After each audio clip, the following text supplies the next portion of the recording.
దేవునికి స్తోత్రం. మీ అందరికీ వందనాలు. ఈ దినం కొరకు ఏర్పరచబడినటువంటి లేఖన భాగము అపోస్తుల కార్యము 4వ అధ్యాయం 8వ వచనం చదువుకుందాం. పేతురు పరిశుద్ధాత్మతో నిండిన వాడై ఇట్లనెను, ప్రజల అధికారులారా, పెద్దలారా. ఆమేన్. దేవునికి స్తోత్రం. హల్లెలూయా, హల్లెలూయా, స్తోత్రం. మన ప్రభువును ప్రియరక్షకుడైన మన కొరకు త్వరగా మేఘవాహనముల మీద రాబోతున్నటువంటి నజరేయుడైన యేసుక్రీస్తు ప్రశస్తమైన నామములో నా ఆత్మీయ బంధువులైన మీ అందరికీ ఆయన హెచ్చవలసి ఉన్నది హీ మస్ట్ ఇంక్రీజ్ అనేటువంటి శాంతి టీవీలో ప్రసారం అవుతున్నటువంటి అనుదిన ఆత్మీయ కార్యక్రమ వీక్షకులైన మీ అందరికీ ప్రత్యేకమైన వందనాలు, స్వాగతం పలుకుతున్నాం. Welcome to he must increase daily spiritual program being broadcasted in Shanti TV local Christian channel. దేవుని స్తోత్రం. హల్లెలూయా. ఎవరైనా ఈ కార్యక్రమాన్ని మొట్టమొదటిసారిగా చూస్తున్నట్లయితే మీ అందరికీ ప్రత్యేకమైనటువంటి వందనాలు తెలియజేస్తున్నాను. ఈ కార్యక్రమం చూస్తూ ఉండండి. అవకాశం వచ్చినప్పుడల్లా ఉదయం 8 గంటల నుంచి 8:30 వరకు వస్తుంది. దీని రిపీటేషన్ సాయంకాలము 4 గంటల నుంచి 4:30 వరకు వస్తుంది. ప్రతిరోజు సాయంకాలము 4 గంటల నుంచి 4:30 వరకు. లోకల్గా అయితే 51 శాంతి టీవీ అనేటువంటి ఛానల్. లేదు అంటే శనివారం రోజు మాత్రం కాస్త తేడా వస్తుంది. శనివారము మధ్యాహ్నం రిపీటేషన్ 3:30 నుంచి 4 గంటల వరకు వస్తుంది. ఉదయం మాత్రం సేమ్ టైమింగ్, ప్రతిరోజు సేమ్ టైమింగ్, అనగా ఉదయం 8 నుంచి 8:30 వరకు. టీవీలో ప్రసారమయ్యేటువంటి అదే సమయంలోనే యూట్యూబ్లో కూడా స్ట్రీమింగ్ ఉంటుంది. అనగా మీరు యూట్యూబ్ ఆన్ చేసుకొని మీకు వచ్చిన నోటిఫికేషన్ కానీ మీరు క్లిక్ చేసుకొని ఉన్నట్లయితే స్ట్రీమింగ్ చూపిస్తుంది. ఇంకా 15 సెకండ్లు, 14 సెకండ్లు, 13 సెకండ్లు, 12 సెకండ్లు అలా చూపిస్తుంది. మీరు అప్పుడు అదే టైంలో లోకల్గా ఇక్కడ ప్రకాశం జిల్లా, నెల్లూరు జిల్లా, అంతేకాకుండా తిరుపతి జిల్లా, అయితే చిత్తూరు జిల్లా, ఈ 4 జిల్లాల్లో ఈ కార్యక్రమాలు ప్రసారం అవుతున్నాయి టీవీల ద్వారా. ఇది శాటిలైట్ ఛానల్ కాదు, కాకపోతే యూట్యూబ్ ద్వారా ఇది టెలికాస్ట్ అవుతుంది, యూట్యూబ్ ద్వారా స్ట్రీమింగ్ అవుతుంది. కనుక ఈ విషయాన్ని దయచేసి జ్ఞాపకం చేసుకోవాల్సిందిగా కోరుతున్నాం. ఎలాగో వాటిని అప్లోడ్ చేస్తున్నారు కనుక అవి అలాగే ఉండిపోతాయి. కనుక మీరు వాటిని చూడొచ్చు. ఒకవేళ మీరు 8 నుంచి 8:30 టైంలోనే చూడకపోయినా తర్వాత ఏదో సమయంలో మీ అనుకూల సమయంలో మీరు సందేశం చూడొచ్చు. మీరు కామెంట్స్ పెట్టచ్చు. ఆ కామెంట్ సెక్షన్లో మీ ప్రేయర్ రిక్వెస్ట్లు పెట్టచ్చు. ఇక్కడ డిస్ప్లే అయ్యే 2 నంబర్లు ఉన్నాయి, నా వాట్సాప్ నంబర్లు. ఆ వాట్సాప్ నంబర్లకి మీరు కాంటాక్ట్ చేయొచ్చు. ఒకవేళ మీరు కాల్ చేసినా కొన్నిసార్లు ఏదైనా మీటింగ్ హడావిడిలో ఉండో లేదా ఎక్కడో ఉండో ప్రయాణంలో ఉండి లిఫ్ట్ చేయకపోయినా వాట్సాప్ ద్వారా మీరు కాంటాక్ట్ చేసినట్టయితే మిమ్మల్ని ఇమీడియట్లీ రెస్పాండ్ చేయడానికి ప్రయత్నం చేస్తాను. మీ ప్రార్థనా మనవులు, మీ ఫ్యామిలీ ప్రాబ్లమ్స్, లేకపోతే మీ గురించి మీరు చెప్పుకోవాలనుకున్నా, మీరు టెస్ట్ మనీస్, లేకపోతే ఈ కార్యక్రమాల ద్వారా మీరు ఎంతగా దీవించబడ్డారంటే విషయాలు మీరు తెలియజేయాల్సిందిగా మిమ్మల్ని ప్రేమపూర్వకంగా కోరుతున్నాను. దేవుని స్తోత్రం. హల్లెలూయా. రండి, మన సమయం అయిపోతుంది కనుక దేవుని వాక్యాన్ని విందాం. మీరందరూ బాగున్నారని, మీలో ఇళ్లలో ఉంటే పెద్దవారు అనగా వృద్ధులైనటువంటి తల్లులు, తండ్రులు బాగున్నారని నేను భావిస్తున్నాను. గ్రాండ్ పేరెంట్స్ బాగున్నారని నేను భావిస్తున్నాను. వారందరికీ కూడా ప్రత్యేకమైన వందనాలు. ఒకవేళ వారి కార్యక్రమం చూడడానికి వారికి సైట్ ప్రాబ్లం కావచ్చు, ఒకవేళ వారికి వినికిడి ప్రాబ్లం కావచ్చు, ఏదేమైనప్పటికీ ఈ సందేశము వారికి వారి హృదయాల్లో చేరాలని నేను భావిస్తున్నాను. చూపు ఉండి లేదా వినికిడి శక్తి ఉన్నవాళ్ళు నిర్లక్ష్యం చేస్తూ అటు ఇటు పరిగెడుతూ ఇంకా కొంతమంది నిద్ర లేకుండా ఉన్నారు మన ఇళ్లలో. 8-10 దాటినప్పటికీ కూడా కనుక మెలకువగా ఉందాం. మన పిల్లలు ఉదయాన్నే లేవాలి, ఉదయాన్నే లేచి దేవుని వాక్యం ధ్యానించాలి, ప్రార్థించాలి. వాళ్ళకి ఖచ్చితంగా రోజు 1 అధ్యాయం 2 అధ్యాయాలు చదవమని చెప్పాలి. దాన్ని అలా అలవాటు చేసుకుంటూ ఉన్నట్లయితే దేవుని వాక్యం మీద వాళ్ళకి ఒక కాస్త మక్కువ ఏర్పడుతుంది. ఏం వాక్యం ఏంటంటే ఆదివారం ఒకరోజు సరిపోతుందిలేండి, లేదా ఎప్పుడో వీలున్నప్పుడు నెలకోసారి అన్న విధంగా వాళ్ళు ఉంటారు. ఇంతకుముందు అయితే బైబిల్ తీసి చదవాలి. ఇప్పుడు మనకు మొబైల్స్ అందుబాటులో ఉన్నాయి కాబట్టి ఎనీ టైం మన ఫోన్లో బైబిల్ చూసుకునే అవకాశం ఉంది. ఇంతకుముందు నేను రక్షింపబడిన ఆరంభ దినాల్లో 2-3 రకాల బైబిల్స్, 2-3 రకాల ఇంగ్లీష్ బైబిల్స్ అన్నీ పెట్టుకొని పక్కన పెట్టిన అదొక వర్షను, ఇదొక వర్షను, క్యాథలిక్ వర్షను, వాడుక భాష వర్షను ఇలా పెట్టుకొని చూసుకునేవాడిని. ఇప్పుడు అంత శ్రమ లేకుండా మనకు గూగుల్ సెర్చ్లోకి వెళ్ళిపోయామంటే మనకు కావలసిన వర్షన్ ఉన్నాయి. బైబిల్ గేట్వే అనే దాంట్లోకి వెళ్తే కావలసినటువంటి ఇంచుమించు ఇంగ్లీష్లో ఉన్నటువంటి 40-50 తర్జుమాలు అందుబాటులో ఉన్నాయి. చూడండి, ఇక్కడే నా దగ్గర బ్రియాన్ సిమ్మన్స్ గారి టిపిటి ద ప్యాషన్ ట్రాన్స్లేషన్ ఉంది. అంతేకాకుండా the Father's Life New Testament అనేటువంటి న్యూ టెస్టిమెంట్ ఉంది. నా దగ్గర రికవరీ వర్షన్ అని అంతేకాకుండా ద వాయిస్ అనేటి వర్షన్, ద మెసేజ్ అనేటి వర్షన్, ఇలా రకరకాల వర్షన్స్ అందుబాటులో ఉన్నాయి. వీటన్నిటి చదువుతాం. దేవుని వాక్యాన్ని అర్థం చేసుకోవడానికి మనం ప్రయత్నం చేస్తున్నాం. ఇంకా పరిశుద్ధాత్మ దేవుడు మనకు సహాయం చేయాలి. ఇవి మనిషి మాటలు కాదు. మనిషి మాటలు అయితే, మనిషి యొక్క ఆలోచనలు అయితే సులభంగా అర్థం చేసుకోవచ్చు. దేవుని మాటలు కనుక దేవుని మాటలు, దేవుని ఆలోచనలు అందుకునే స్థాయిలో మన బ్రెయిన్ లేకపోతే మన హ్యూమన్ బ్రెయిన్ అంతగా డెవలప్ కాలేదు. అర్థం చేసుకోగలం. ఆయన అవగాహన ఇవ్వందే మనకేం అర్థం కాదు. ఆయన రివల్యూషన్ ఇవ్వందే మనకు రియలైజేషన్ రాదు అనే సంగతిని మీకు గుర్తు చేస్తున్నాను. దేవుని స్తోత్రం.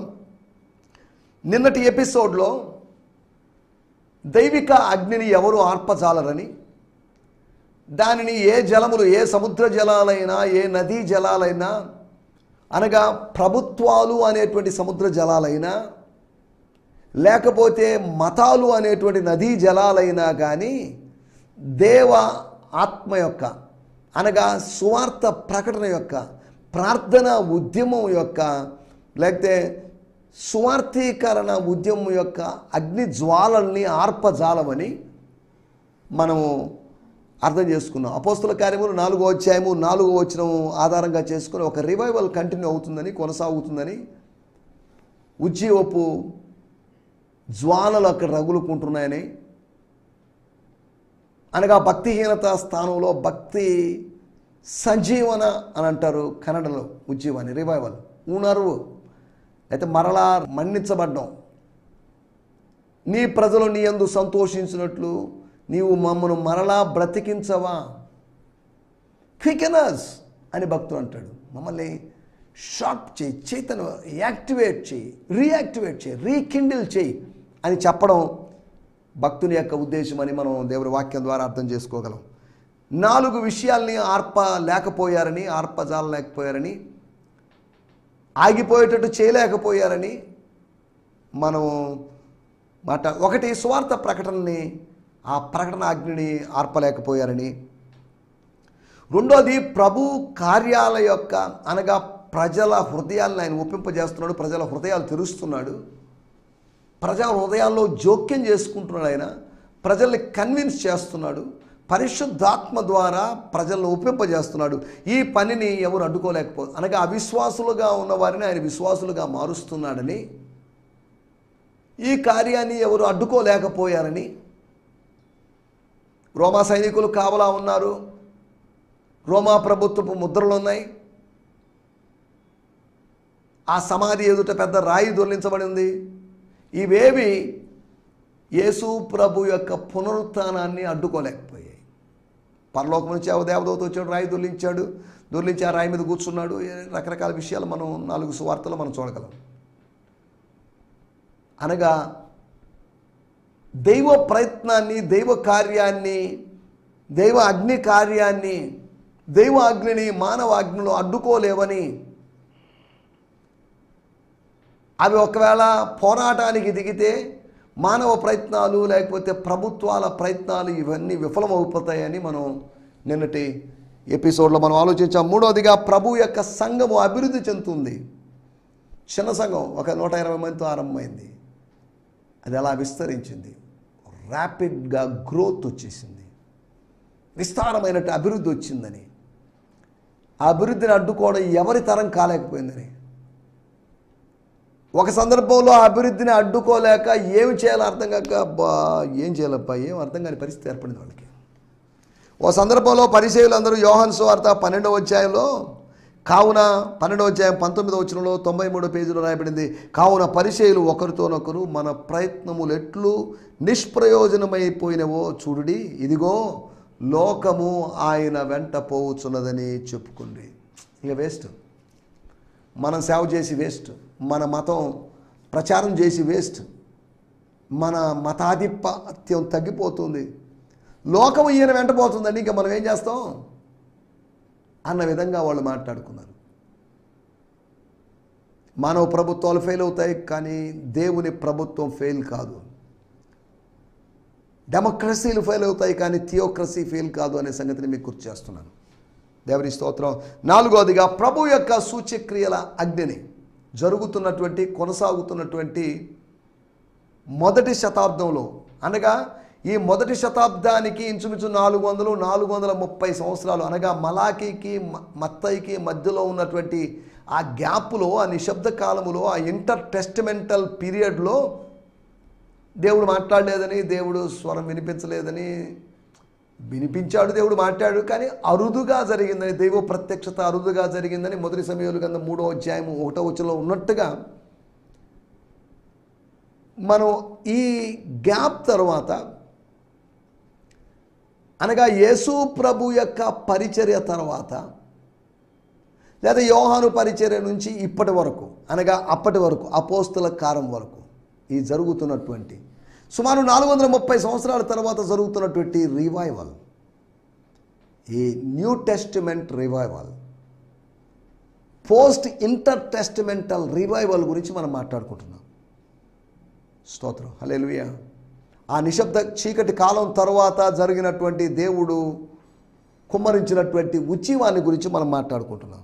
ఆరని అగ్ని ఈ దినాల్లో కూడా, అంత్య దినాల్లో సంఘాల్లో కూడా అటువంటి ఉజ్జీవం రగులుకోవాలని, నాన్ స్టాప్గా దేవుని కార్యాలు జరుగుతూ ఉండాలని, బాప్టిజాలు, శిష్యత్వంలో ప్రజలు ఎదగడాలు, న్యూ కన్వర్ట్స్, ప్రజలు సత్యం కోసం నిలబడడం, నామకార్థపు స్థితుల నుంచి వదిలిపెట్టడం, ఇవన్నీ జరగాలని మనం కోరుకుందాం. కాబట్టి రివైవల్ కోసం మనం ప్రార్థన చేద్దాం. రివైవల్ కోసం ప్రార్థన చేయడంలో తప్పేం లేదు.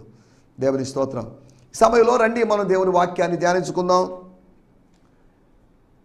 మన ధ్యానం నిమిత్తమై book of Acts 4th chapter verse 8, అనగా అపోస్తల కార్యములు 4వ అధ్యాయము 8వ వచనం. పేతురు పరిశుద్ధాత్మతో నిండిన వాడై ఇట్లా నేను, ప్రజలారా, అధికారులారా, పెద్దలారా. చాలండి, మనం ఆలోచిస్తున్న మాట ఆ చిన్న మాట మాత్రమే, 8వ వచనం. తర్వాత మనం చదవలేదు, అడ్రస్సింగ్ మాత్రం ప్రజల అధికారులారా, పెద్దలారా నేను. లేదా ఇంకా చెప్పాలంటే పేతురు పరిశుద్ధాత్మతో నిండిన వాడై ఇట్లా నేను అనే దగ్గర మనం ఆగిపోతున్నాం. నేను ఇక్కడ చదువుతున్నాను అపోస్తుల కార్యములు 4వ అధ్యాయం. స్తోత్రం. ఫాదర్స్ లైఫ్ న్యూ టెస్టిమెంట్లో వచ్చి నేను చదువుతున్నాను.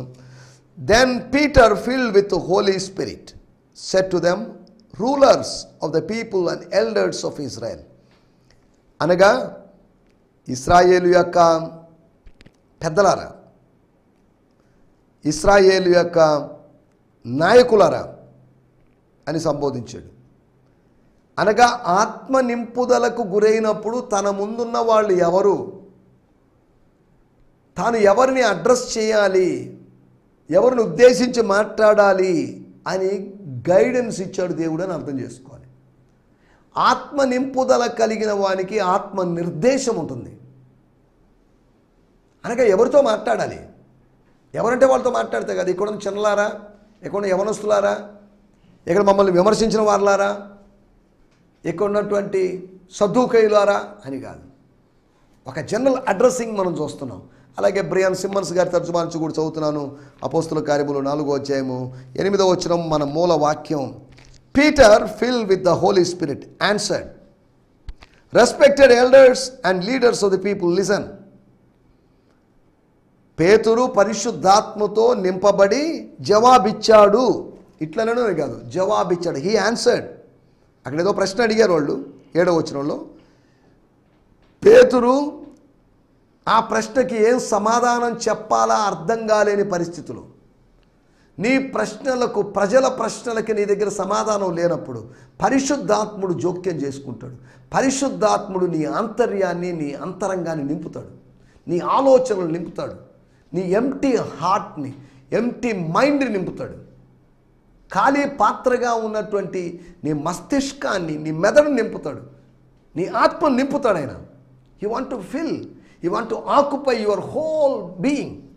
నీ అంతరంగం మొత్తాన్ని ఆయన వ్యాపించి అలుముకొని, సువాసన ఇల్లంతా గదంతా పరిమళించినట్లు, అలాగే నీ హృదయం మొత్తం వ్యాపించేటట్టుగా. అనగా నిన్ను నింపడం అంటే నీలోకి కాస్త వచ్చాడని కాదు, నీలోకి పాక్షికంగా వచ్చాడని కాదు. నిన్ను నింపాడు అంటే ఫుల్ చేశాడు, నిన్ను ఫిల్ చేశాడు అని అర్థం. ఫుల్ చేయడం కాదు, ఫుల్ అంచుల వరకు నింపాడు. ఆత్మజలముతో, ఆత్మ పానముతో, ఆత్మ రసముతో, కొత్త పరలోకపు మద్యముతో, ఆనంద తైలముతో నువ్వు నింపబడ్డావు. దేవుని స్తోత్రం. ఇక్కడ రాయబడిన మాటలు, పీటర్ గారు అనగా అపోస్తలుడైన పేతురు గారు పరిశుద్ధాత్మతో నింపబడి సమాధానం ఇచ్చాడట, గౌరవనీయులైనటువంటి పెద్దలారా మరియు ప్రజల యొక్క నాయకులారా వినండి అని. హలో, మీరేదో పనిలో ఉన్నట్టున్నారు, ఏదో సీరియస్ డిస్కషన్లో ఉన్నట్టున్నారు సార్, కొద్దిగా దృష్టి పెట్టండి. నాకెందుకో మరి ఆత్మదేవుడు చెప్పాడు, పరిశుద్ధాత్ముడు కొన్ని మాటలు చెప్పమని చెప్తున్నాడు. ఇంకా చెప్పాలంటే, హలో, మీకు అందరికి కావాల్సిన వర్డ్ ఉంది నా దగ్గర, మీకు అందరికీ కావలసినటువంటి ఒక ప్రొఫెటిక్ వర్డ్, మీకు అందరికీ కావలసినటువంటి ఒక రేమా వర్డ్. మీరు ఏమి చేయాలని అయోమయంలో ఉన్నారు, కానీ నాలో అయోమయం లేదు, నాకు క్లారిటీ ఇచ్చాడు. లోకము కన్ఫ్యూషన్లో ఉంటే దేవుని బిడ్డలారా మనం క్లారిటీలో ఉన్నాం. ఆత్మ కలిగిన వానికి క్లారిటీ ఉంటుంది, ఆత్మ లేని వాళ్ళకి క్లారిటీ ఉండదు. లౌకిక ఆత్మ కలిగిన వానికి క్లారిటీ ఉండదు, కానీ దేవుని ఆత్మ కలిగిన వానికి క్లారిటీ ఉంటుంది. వాడు అందుకనే కూల్గా ఉంటాడు, ఆవేశపడు, రెచ్చిపోడు, రేగిపోడు. వాడికి తెలుసు ఏం జరగబోతుంది, నెక్స్ట్ స్టెప్ ఏంటో, నెక్స్ట్ లెవెల్ ఏంటో వాడికి తెలుసు. కన్ఫ్యూషన్లో అనేక మంది ఉన్నారు. పేతురు యోహానులు మాత్రం, అనగా ఇక్కడ పేతురు పరిశుద్ధాత్మతో నిండినవాడే అంటే యోహాను నింపబడలేదని కాదు, యోహాను కూడా నింపబడవచ్చు, కానీ ఇక్కడ పేతురునే హైలైట్ చేసి పరిశుద్ధాత్ముడు. ఒకవేళ యోహాను నింపబడలేదు అనుకుందాం, తర్వాత రాయబడింది 31వ వచనంలో, వారు ప్రార్థన చేయగానే వారు కూడిన చోట కంపించను, అప్పుడు వారందరూ పరిశుద్ధాత్మతో నిండుకున్నారు. ఎవరు వాళ్ళందరూ? 23వ వచనంలో, వారు విడుదల నుండి తమ స్వజనుల యొద్దకు వచ్చి ప్రధాన యాజకులను పెద్దలను తమతో చెప్పిన మాటలన్నిటినీ వారికి తెలిపిరి. ఎవరికి? తమ స్వజనులకి, అనగా తమ వారికి, తమ ఫెలోషిప్ వారికి, తమ తోటి అపోస్తులకి, తమ 120 మంది బ్యాచ్కి, వీళ్ళందరికీ చెప్పారు. వారందరూ పరిశుద్ధాత్మతో నింపబడ్డారు.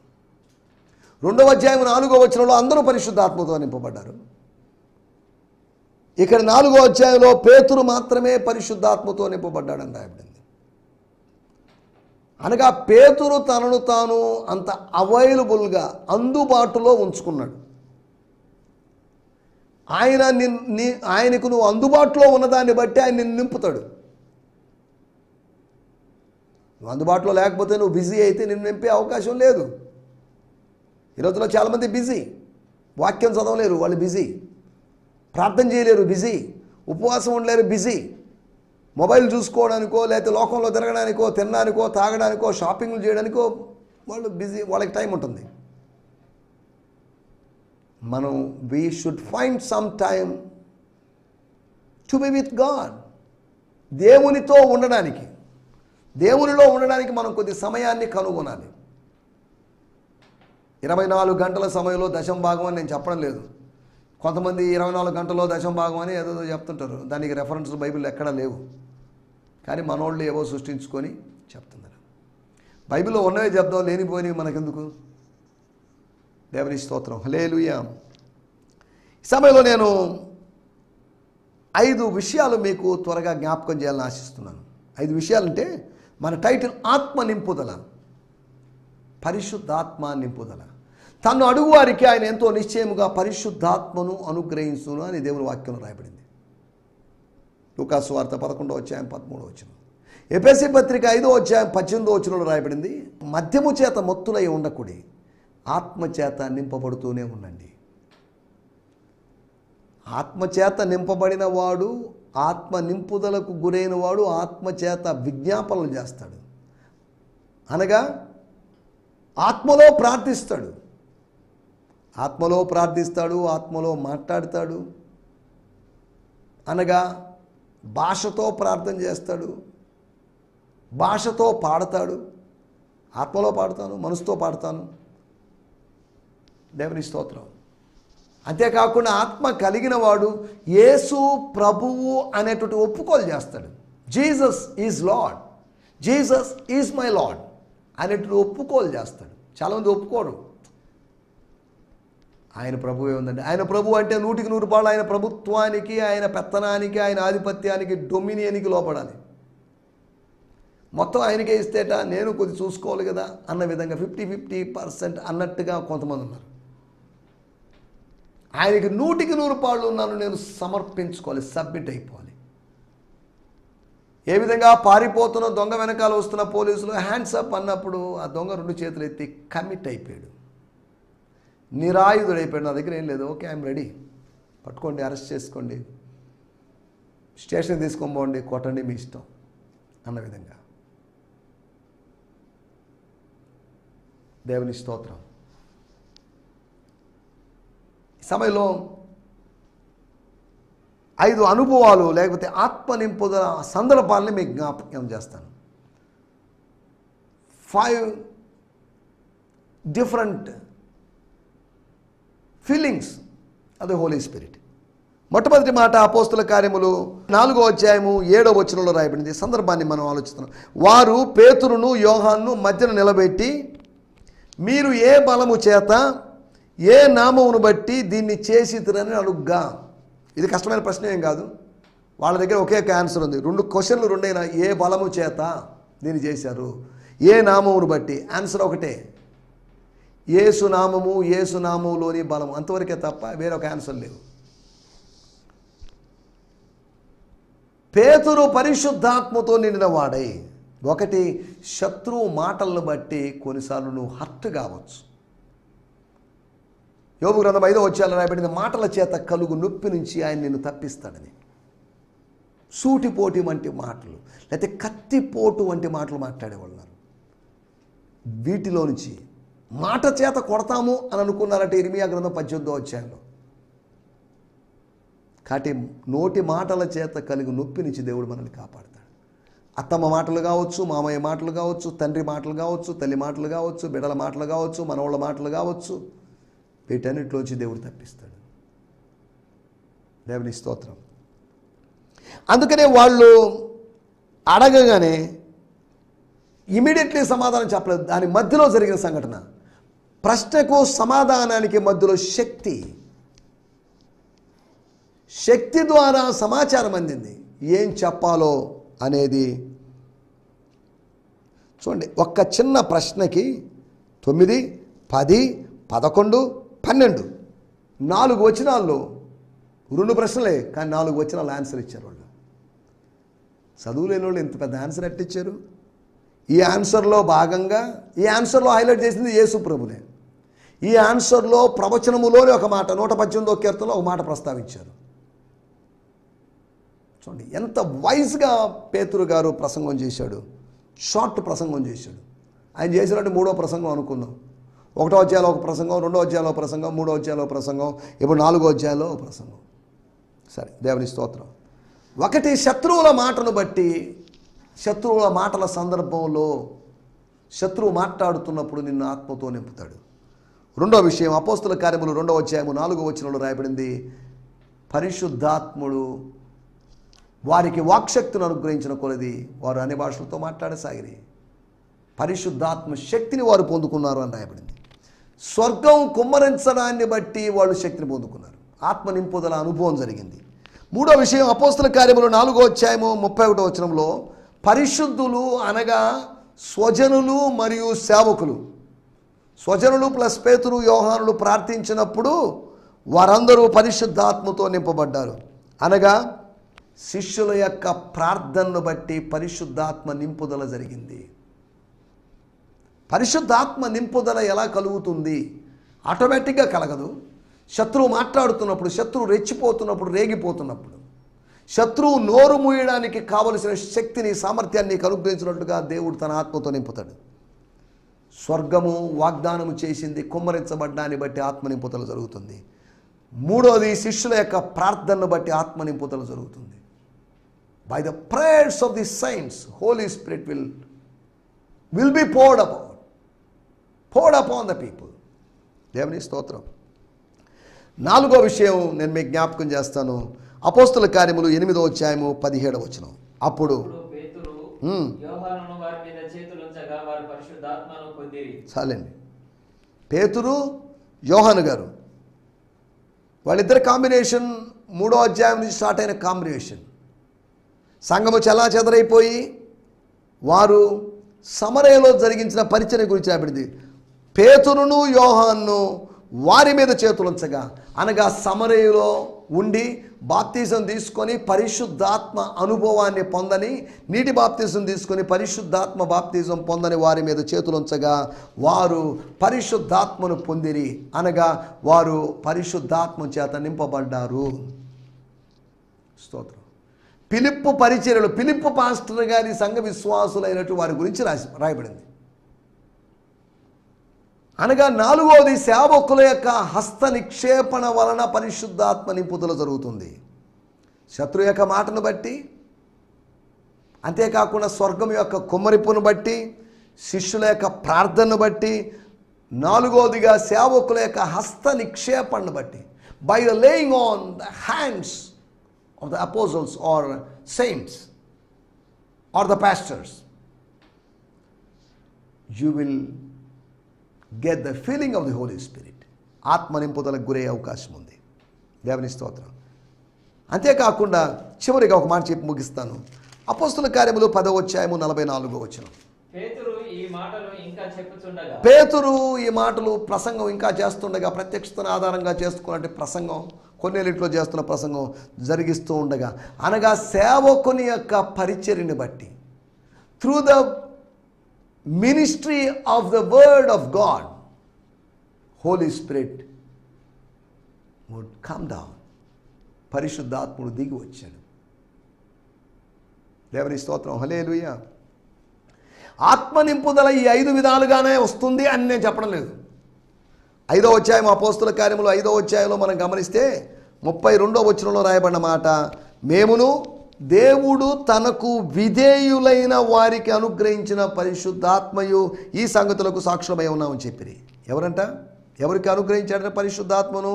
తనకు విధేయులైన వారికి. అందరికి కాదు, తనకు విధేయులైన వారికి. ఎవరైతే లోబడి ఉంటారో వాళ్ళకి పరిశుద్ధాత్మ శక్తి దొరుకుతుంది. అవిధేయులకు కాదు, అవిధేయులకు దురాత్మ, విధేయులకు దేవుని ఆత్మ. కాబట్టి నా మాటలు ఇక్కడ ముగిస్తున్నాను. ఇట్టి ఆత్మ నింపుదల, మన మూలవాక్యం పేతురు పరిశుద్ధాత్మతో నిండిన వాడే ఇట్లనను, అనగా ఆత్మ నింపుదలతో ముందుకు సాగడానికి అంత్య దినాల్లో ప్రభు మనకు సహాయం చేయనుగాక. ఆమేన్. హల్లెలూయా. హల్లెలూయా. మీ అందరికీ వందనాలు. ఈ సందేశము మీకు ఆశీర్వాదకరంగా ఉందని నమ్ముచున్నాము. ప్రార్థన అవసరతల కొరకు మమ్మల్ని సంప్రదించవలసిన మా చిరునామా గిద్యోన్ మిషన్ చర్చ్, 6వ వీధి, శాంతినగర్, నెల్లూరు 4, ఆంధ్రప్రదేశ్. పిన్ 524004. మా ఫోన్ నంబర్లు 7036443613, మరి ఒక నంబర్ 9392293010. మా ఈమెయిల్ ఐడి gfihmi2015@gmail.com. దేవుడు మిమ్మును ఆశీర్వదించునుగాక. ఆమేన్.